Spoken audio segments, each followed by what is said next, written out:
Bonjour, je m'appelle Séverine Lalo, je suis thérapeute en hypnose. Aujourd'hui, nous sommes le dimanche 22 mars. 22 mars 2020. Le mois de mars 2020 restera, je pense, dans nos mémoires, en lien avec ce que nous vivons à l'échelle planétaire, à l'échelle de la France, ce confinement. Et j'avais envie de vous offrir une séance d'hypnose pour vous détendre, vous permettre de lâcher prise, de prendre de la hauteur avec cette situation. Alors, cette séance qui est une séance disponible pour le plus grand nombre d'entre nous, je vous raconte des histoires. Et dans ces histoires, eh bien, votre inconscient a carte blanche pour aller chercher les informations dont il a besoin pour faire ses réparations. Alors, vous allez vous installer confortablement dans un endroit où vous ne serez pas dérangé.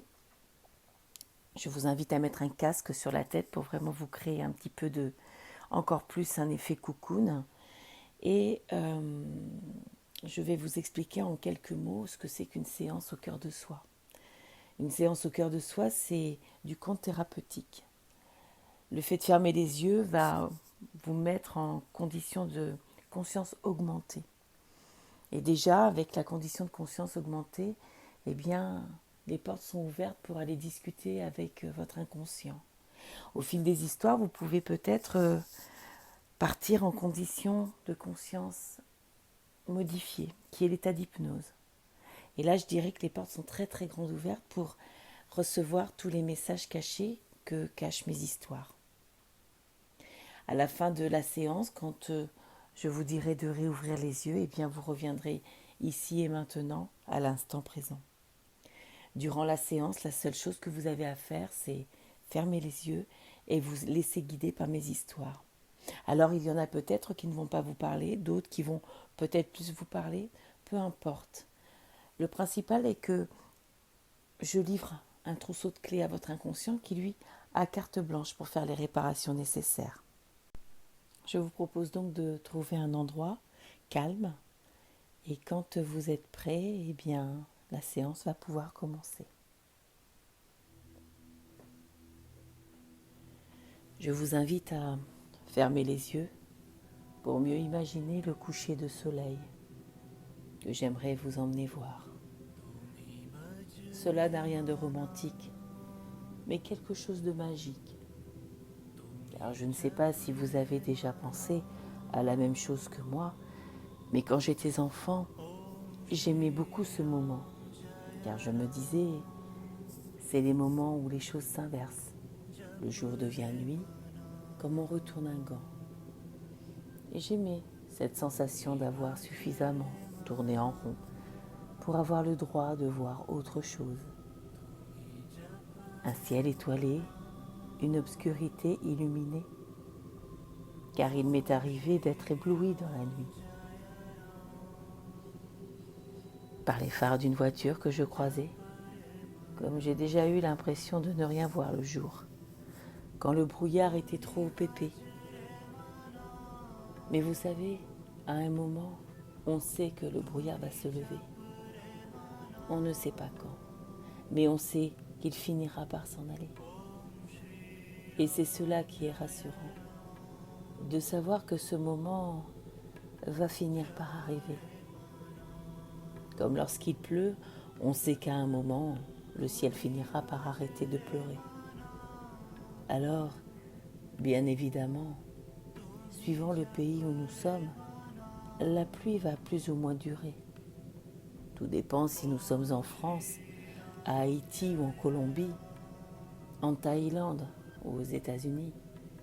Mais peu importe le pays, car même après une tornade ou un tsunami, on sait qu'il y aura une accalmie. D'ailleurs, c'est parfois comme cela qu'on apprécie ce qui vient après, parce qu'on a supporté ce qui vient d'arriver. Et on peut comparer et comprendre que la vie tente à s'améliorer. Et que même si parfois on peut avoir cette sensation étrange de régresser, ce n'est que pour prendre une route que l'on n'aurait pas trouvée. Vous savez, une route qui soit plus agréable et surtout qui mène au bon endroit. Alors parfois, effectivement, il faut faire demi-tour pour trouver le bon chemin. Il faut oser retourner en arrière, dans un passé proche ou lointain, juste histoire de reprendre le bon chemin. Alors si par moments mes histoires vous ramènent à 15 ou 20 ans en arrière, c'est tout à fait possible. Moi, par exemple, si on me parle de l'odeur du papier polycopié, j'ai l'odeur de l'alcool utilisé qui me ramène directement sur les bancs de l'école. Il existe des portes au loin dans Harry Potter et des portes dans le passé avec les odeurs. Paraît-il que l'odorat est notre sens qui a la meilleure mémoire.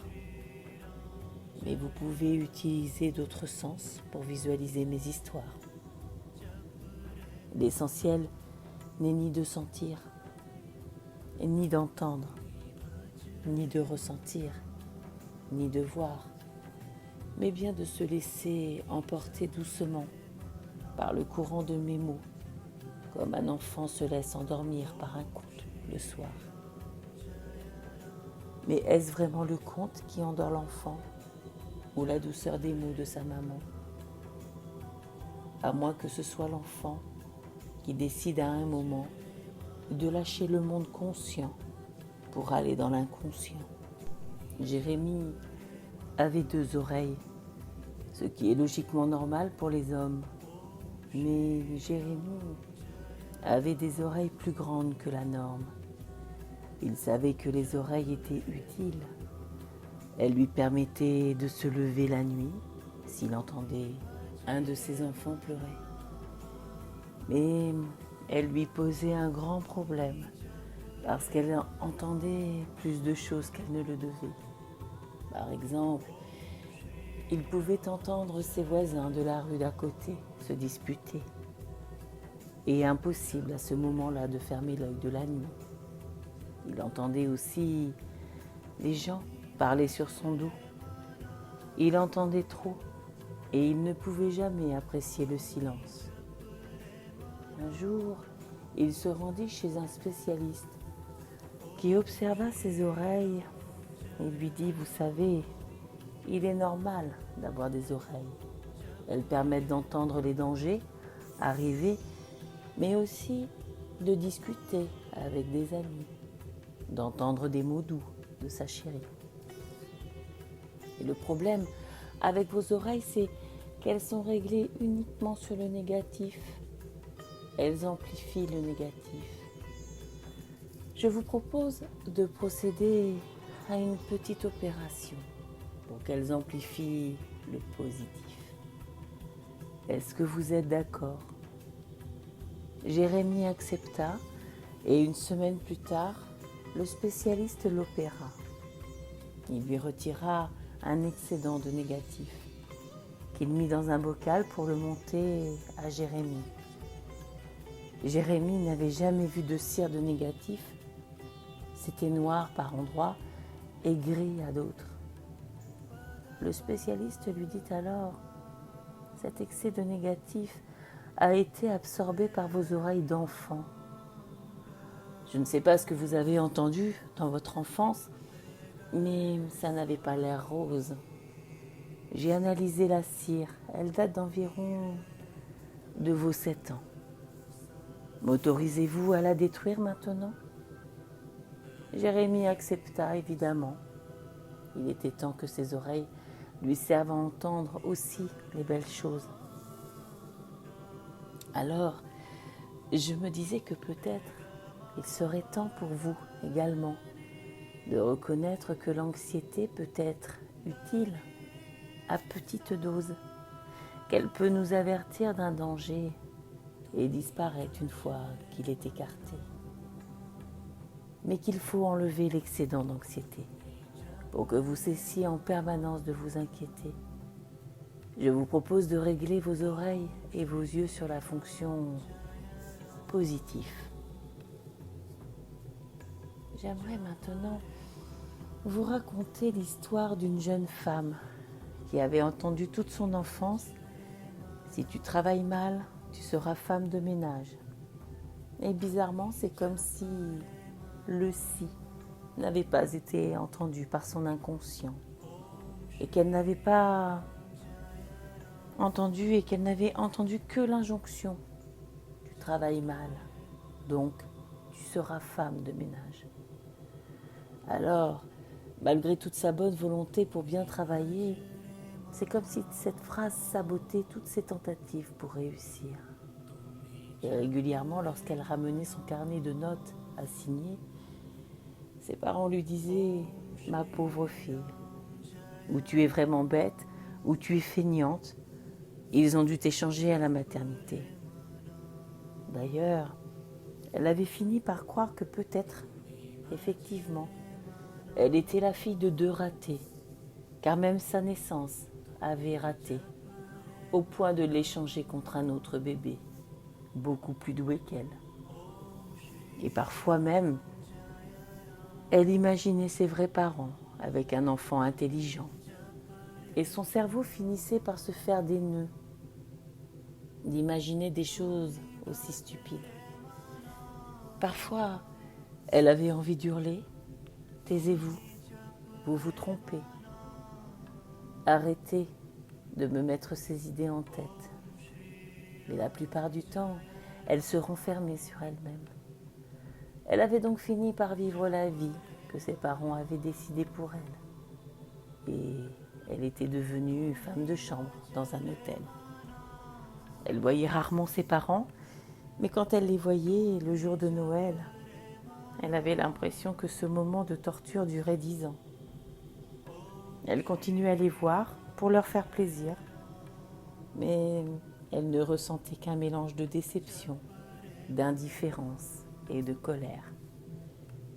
Seulement un jour comme Noël dernier, une goutte d'eau a fait déborder le vase. Quand son père lui a dit: quand nos amis nous demandent ce que tu deviens, je leur dis que tu es décédée. J'ai trop honte de toi, ma fille. Et c'est comme si cette phrase magique l'avait libérée. Et elle lui dit alors: si tu me considères morte, mais je n'ai rien à faire ici. Tu n'avais qu'à faire une autre fille. Moi, je n'ai pas demandé à naître. Mais la moindre des choses aurait été de vous comporter comme des vrais parents avec moi. Vous n'avez vraiment pas l'attitude de parents. Elle n'eut plus de nouvelles d'eux pendant plusieurs semaines, et quand elle en parlait à ses amis, ils lui répondirent qu'elle l'avait bien cherché. Même eux ne la comprenaient pas. Elle n'avait décidément personne sur qui compter. Elle devait assumer les conséquences de son comportement. 30 ans à se taire avait eu l'effet d'un tsunami, parce qu'elle n'avait pas supporté une minute de plus que ses parents, les personnes censées l'aimer le plus au monde, la traitaient avec si peu de respect. Peut-être que si elle leur avait dit les choses au fur et à mesure, cet échange aurait été moins violent. Mais on ne pouvait plus revenir en arrière. C'était maintenant. C'était fait. Et vous savez, en général, dans mes histoires, il y a une fin heureuse. À un moment, le héros a un déclic. Il se dit stop, ça suffit. C'est le moment du changement. Il suffit d'une goutte d'eau pour faire déborder le vase. Et hop, le héros décide d'être respecté. Il en a marre d'être maltraité. J'ai entendu dire qu'elle a changé de métier. Si je m'écoute, je veux travailler auprès des personnes âgées. Le si n'étant pas compris par son inconscient, c'est comme si elle s'était dit: je m'écoute, je veux travailler auprès des personnes âgées. Alors j'ignore par quelle magie vous pourriez faire disparaître les si. Mais ce que je sais, c'est que si vous vous écoutez, si vous vous aimez, si vous gommez les croyances limitantes, si vous prenez confiance, si vous réalisez vos rêves, il est possible que tout change maintenant. Cela me fait penser à cet agent immobilier qui avait un argument de choc pour vendre des appartements. Il disait toujours « Pensez à votre avenir, votre retraite ». La pierre est une valeur sûre. Parce qu'il avait bien remarqué que beaucoup de personnes avaient peur de leur avenir. C'est comme si elles avançaient sur un pont sans voir le bout de celui-ci, sans savoir s'il arrivait de l'autre côté du ravin. Il jouait la carte de la sécurité à fond. C'est de cela dont les gens avaient besoin. Il n'avait pas fait d'études de psychologie, mais il sentait bien que cette tendance à avoir peur du lendemain, peur du vide, peur de manquer, peur de mourir, se répandait sur la planète comme un virus. Un soir, lors d'un dîner, essayant de convaincre des invités sur l'intérêt d'un tel placement, l'un d'entre eux qui était psy ou quelque chose comme cela intervint en souriant. J'ai lu une étude très intéressante qui disait qu'un bon vendeur est quelqu'un qui vend ce dont lui-même a besoin. L'agent immobilier lui répondit « Tu veux dire que j'aurais peur de l'avenir ?» Mais pas du tout. Moi, je suis super serein par rapport à ça. Je n'ai peur ni de manquer, ni de mourir. Mais il sentait bien, en disant cela, que quelque chose en lui sonnait faux. C'est comme s'il savait qu'il était en train de mentir à tout le monde, lui y compris. Mais pourquoi ? Le soir, en rentrant chez lui, il repensa à cette discussion. Elle semblait ne pas vouloir sortir de ses pensées. Et si c'était vrai ? Si j'avais peur de manquer ? Mais pourquoi ? Et cette nuit-là, c'est comme si son inconscient lui donnait la réponse sur un plateau d'argent. Il rêva de l'enfant qu'il avait été à l'enterrement de ses parents, qui pourtant dans la réalité était toujours vivant. Il s'approchait de leur cercueil ouvert quand son père ouvrit les yeux et lui dit « Va faire les courses, il n'y a plus rien à manger ». Il se réveilla en sursaut, se disant que c'était complètement stupide comme rêve. Et puis, avec un peu de temps, en l'analysant sans y penser, il comprit qu'il portait dans chacune de ses cellules une sorte d'héritage. Son père et ses grands-parents avaient connu la guerre. Il leur arrivait de manger seulement une fois par semaine. Et depuis, il avait cette peur inconsciente de manquer et donc de mourir.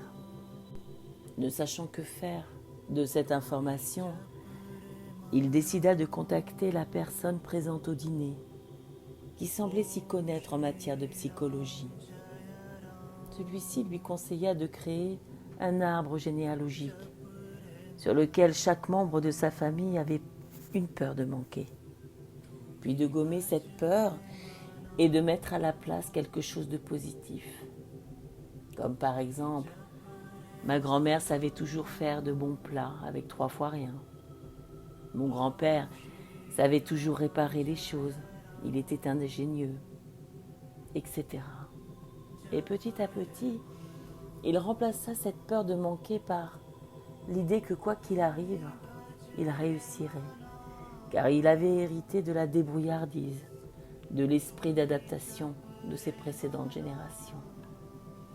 Ses grands-parents avaient été d'audacieux survivants et il pouvait garder cela d'eux s'il le souhaitait à présent.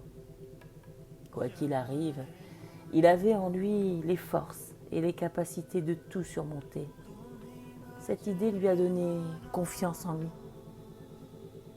Et vous, changeriez-vous quelque chose à votre arbre généalogique pour vous débarrasser de certains héritages, coupés avec les fidélités inconscientes ? J'aimerais maintenant vous parlez du rêveur qui ne réalisait jamais ses rêves. Il était très doué pour se fixer des objectifs, mais beaucoup moins pour les atteindre. Il avait toujours une bonne excuse pour abandonner avant la fin. Mais ce n'était jamais de sa faute. C'était toujours la faute des autres. D'ailleurs, s'il était sur Terre, c'était la faute de ses parents. Jamais il n'avait demandé à venir vivre l'enfer volontairement. Parce que oui, sa vie était plus proche de l'enfer que du paradis. Il faut dire qu'il souffrait d'une maladie, un truc orphelin, qui faisait que ses membres étaient tellement flexibles qu'il se faisait des nœuds sans arrêt, surtout au niveau des genoux. Et ces nœuds étaient ultra douloureux. Il ne souhaitait à personne, pas même son pire ennemi, de ressentir cette douleur un jour. Alors il en voulait à la vie.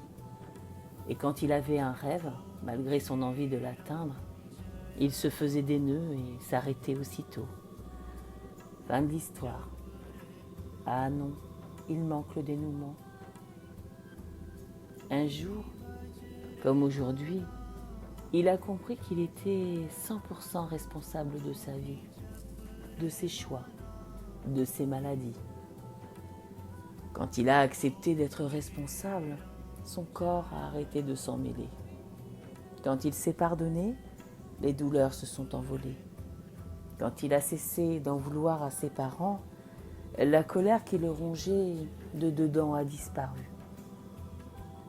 Quand il a arrêté d'être inquiet, il a retrouvé le sommeil. Alors je ne sais pas pour vous, mais moi, j'ai compris que j'étais responsable de ma vie, responsable de mes choix, responsable de me créer la vie que j'avais envie de vivre. Et pour cela, je vais vous parler de la loi d'attraction. Est-ce que vous la connaissez? C'est une loi universelle fondamentale qui interagit avec d'autres lois universelles. Elle ne fait pas partie des lois créées par l'homme, mais celles créées par l'énergie. Pour qu'elle fonctionne, il est fondamental de croire en elle. J'ai découvert au travers de mes lectures, de mes participations en formation, que la pensée est créatrice et que ce que je crois vrai, je le rends réel dans ma vie.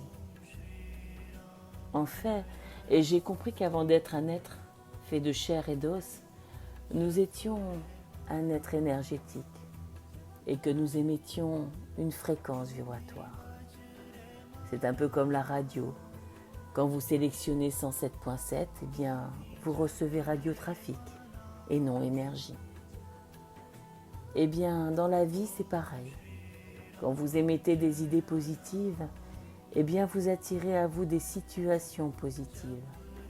Quand vous parlez avec le cœur et l'authenticité, la vie vous renvoie la joie, l'authenticité et le bonheur. C'est tout à fait vrai, mais aussi dans la partie sombre de vos pensées.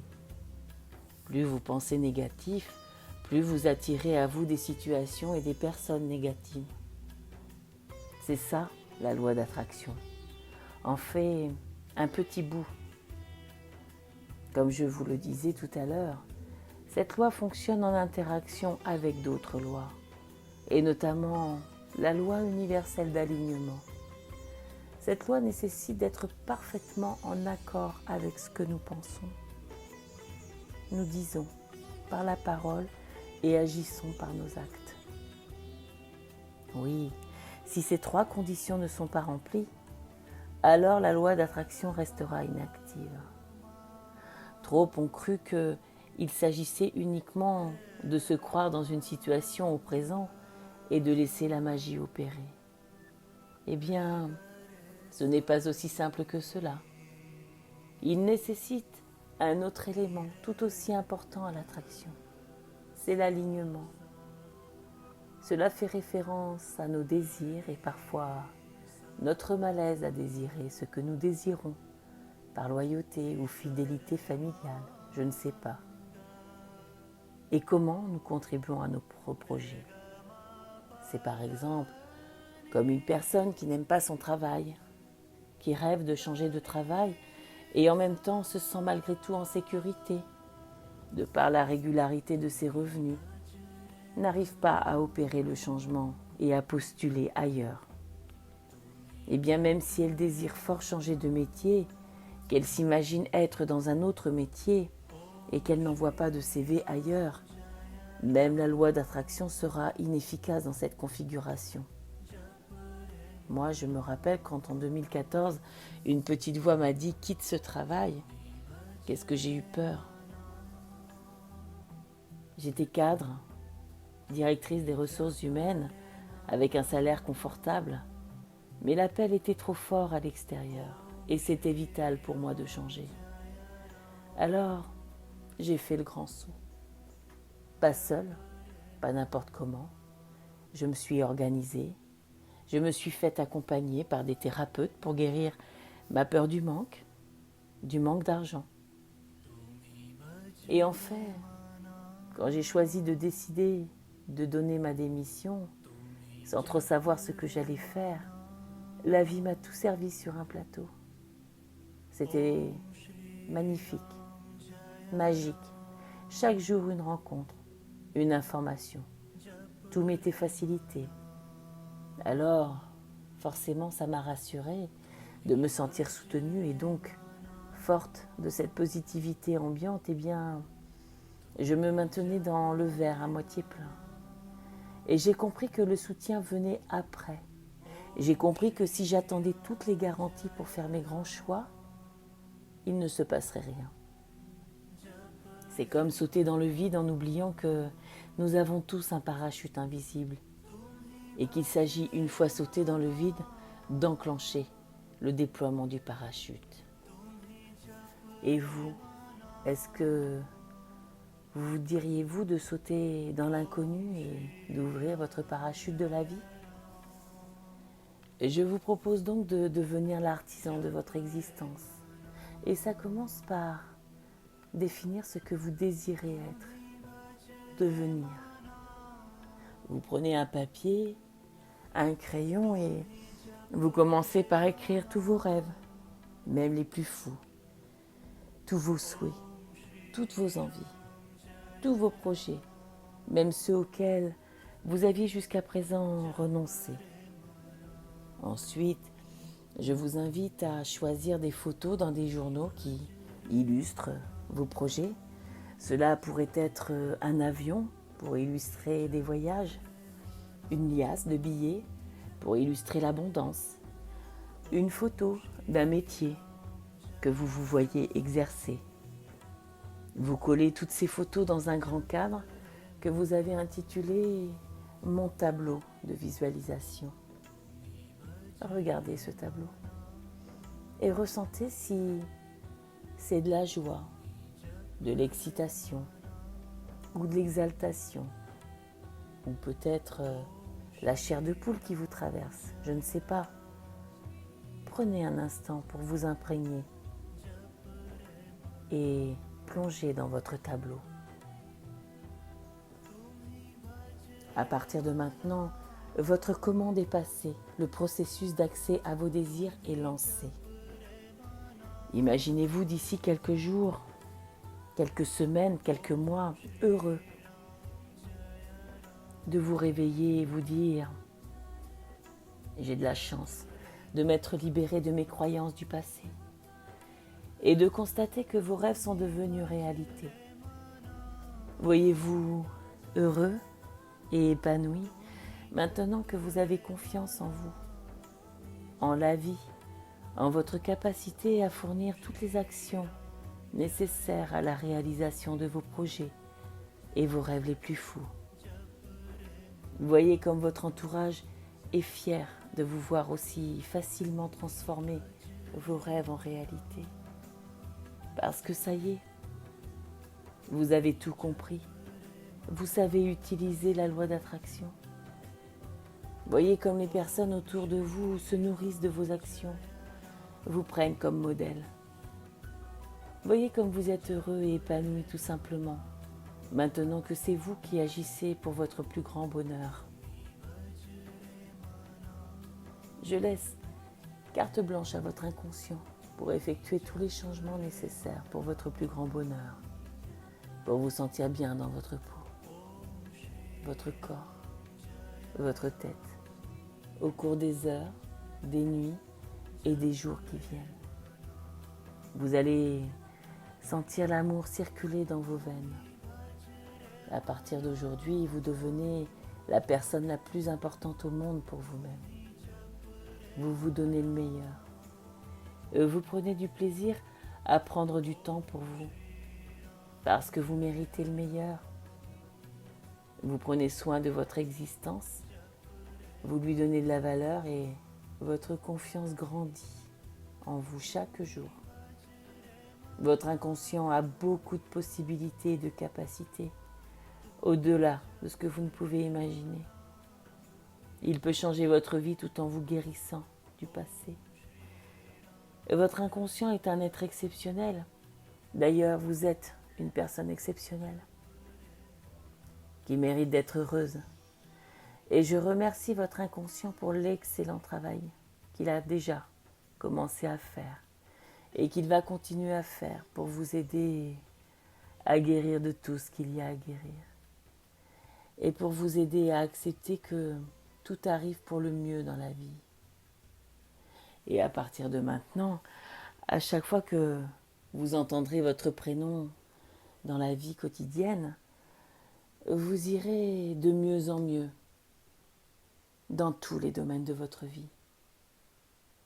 D'ici quelques instants, la séance va se terminer, mais à l'intérieur de vous, c'est le commencement d'une nouvelle vie, plus sereine, plus détendue, plus joyeuse, plus épanouie. Et votre corps va pouvoir doucement revenir au moment présent, comme si le lever du jour vous invitait à participer à cette nouvelle journée de bonheur qui vous attend.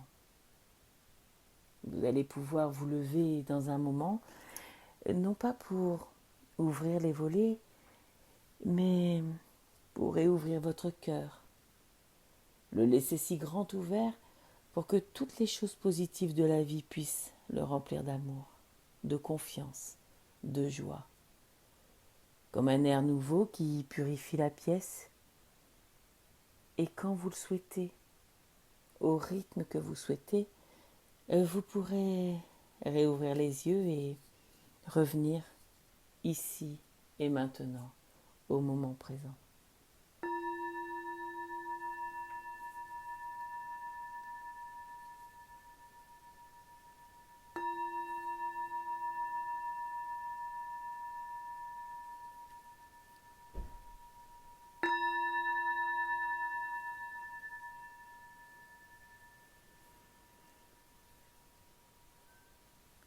Voilà, je vous laisse profiter de cette séance et vous dis à bientôt. Prenez soin de vous.